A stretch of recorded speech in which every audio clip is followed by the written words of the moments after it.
Paz do Senhor Jesus, tudo bem?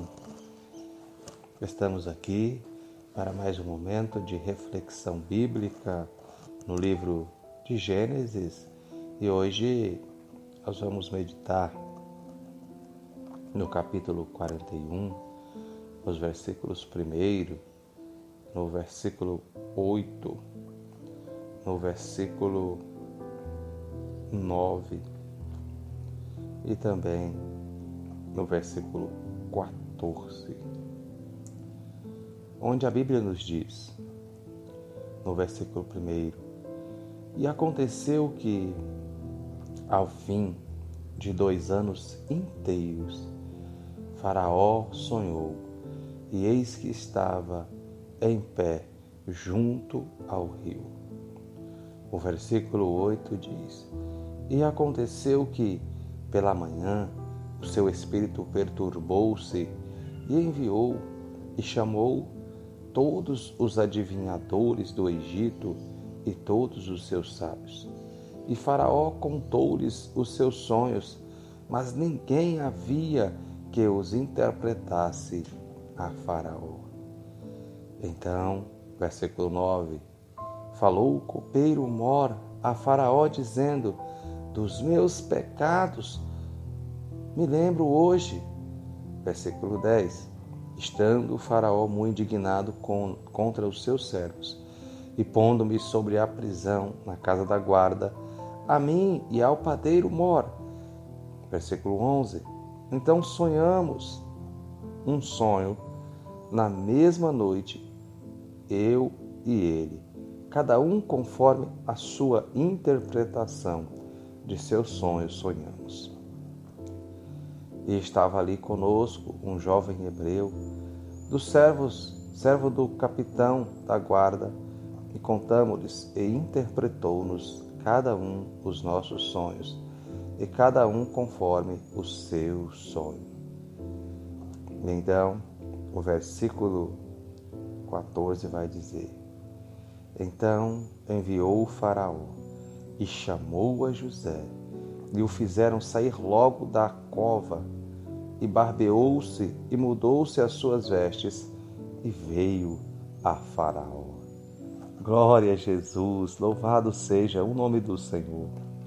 Olhamos para esse texto bíblico, um pouco extenso, por isso nós pegamos alguns versículos aleatórios.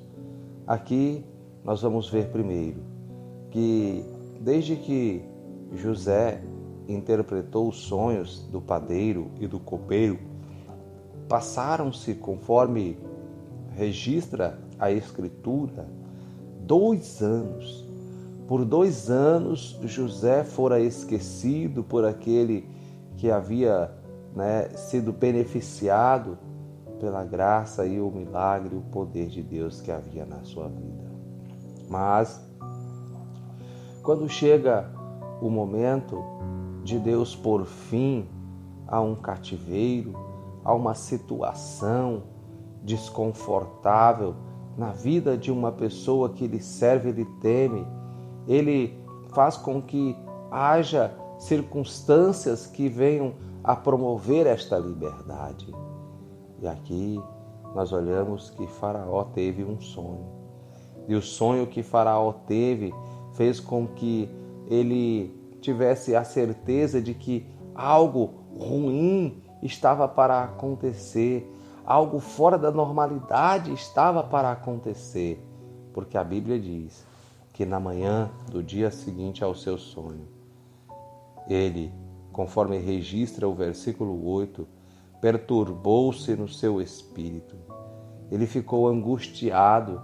Ele sabia que aquele não era mais um sonho como qualquer outro que talvez ele tivesse o hábito de sonhar. Mas ele sabia que aquele sonho tinha um significado muito mais profundo. E ele então busca ali todos os seus conselheiros, os seus sábios e os adivinhadores da sua época para que eles pudessem interpretar e dar-lhe o entendimento daquele sonho. Mas a Bíblia diz que nenhuma daquelas pessoas tinha a capacidade para dar-lhe a interpretação e fazê-lo compreender o que é que estava para acontecer e qual era o significado daquele sonho que ele tivera. Mas então entra em ação aquele que havia esquecido de José, o qual José pediu que se lembrasse dele quando estivesse na presença do rei e falasse bem do seu nome para que ele pudesse ser libertado daquela prisão. Mas ele se esqueceu dele, passaram-se 2 anos e agora o Senhor resolveu tirá-lo daquele lugar.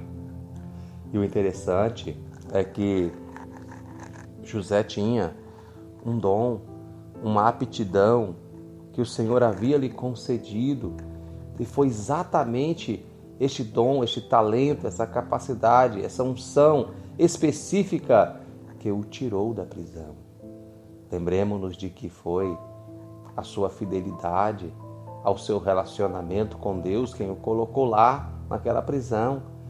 Por causa da sua fé, do seu temor a Deus, ele fora colocado naquele lugar. E agora, por causa da graça de Deus e o dom que Deus havia lhe entregado, ele foi tirado daquela prisão. Pois a Bíblia diz que quando ele fala a Faraó a respeito de José e do dom o qual ele usou para revelar aí o seu sonho e o do seu companheiro que fora colocado junto com ele na prisão, imediatamente a Bíblia diz que Faraó manda chamar a José, manda buscar a José lá aonde ele estava, naquele lugar esquecido por todos, mas lembrado por Deus. Glória ao nome do Senhor. Nós podemos ser esquecidos por todos, mas Deus jamais nos esquece.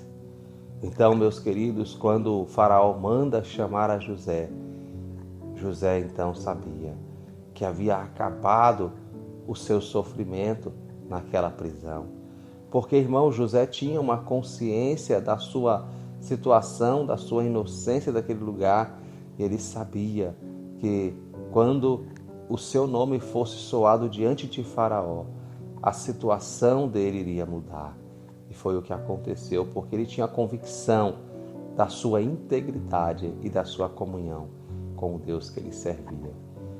Que nós possamos aprender nesta manhã que o dom e o talento que Deus nos entregou, às vezes vai nos colocar em situações embaraçosas, como José, que os seus princípios e o seu relacionamento com Deus fora colocado em uma prisão.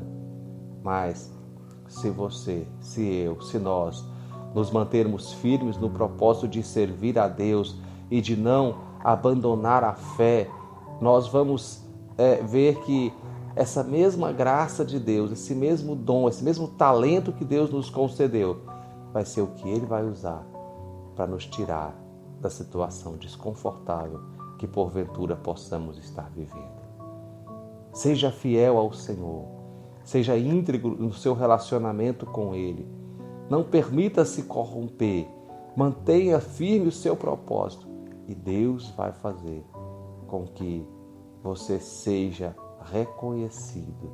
E Deus vai operar através da sua vida e da tua fidelidade, porque Ele é fiel. A sua palavra não volta atrás.